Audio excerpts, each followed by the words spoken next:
Direct News TV. October 16, 2023. 2 Swedes killed in Brussels in possible terrorist shooting. Belgian police were searching for a gunman who shot dead 2 Swedish nationals and injured a third person in Brussels as a man who identified himself as a member of the ISIS group claimed responsibility for the attack in a video posted online. The suspect fled the scene after the shooting on Monday night.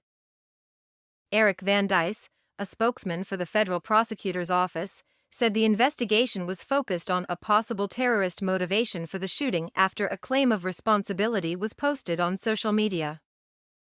Authorities were working to verify the video. This person claims to be inspired by Islamic State, van Dijs said. The Swedish nationality of the victims was put forward as the probable motive. Sweden raised its threat alert to the second highest level in August, warning of an increase in threats against Swedish interests abroad after the burning of the Quran by an Iraqi refugee in Sweden outraged Muslims and led to threats from hardline groups. Belgian Prime Minister Alexander De Croo confirmed on social media platform X, formerly known as Twitter, that the victims were Swedish. "I have just offered my sincere condolences to the Swedish PM following tonight's harrowing attack on Swedish citizens in Brussels," De Croo wrote. "Our thoughts are with the families and friends who lost their loved ones. As close partners, the fight against terrorism is a joint one." The federal prosecutor said the third victim, who was wounded but whose condition was not life-threatening, was a taxi driver. The prosecutor called on Brussels' residents to stay indoors until the threat was over. The threat alert in Brussels was raised to its top rating of 4, meaning a threat is extremely serious. It was previously at 2, indicating an average threat.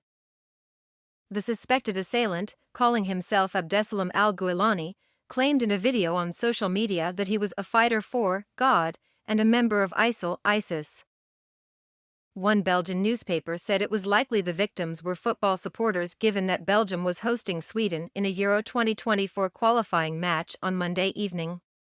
The match in front of 35,000 fans was in the National Stadium not far from the shooting and was suspended at halftime for security reasons. Fans were told to remain in the venue after the suspension and were allowed to leave after a couple of hours. "Frustrated, confused, scared. I think everyone was quite scared," said Caroline Laux, a fan from Antwerp. Video footage of the attack shared on media outlets showed a man wearing a white helmet and orange fluorescent vest arriving on a scooter, dropping the vehicle and immediately taking out a large weapon and opening fire on passers-by. The attacker then picked up his scooter and sped off into the gathering darkness. "My name is Arya. Please like, share, subscribe and hit that notification bell so you can be the first to be notified whenever we post. You won't regret it."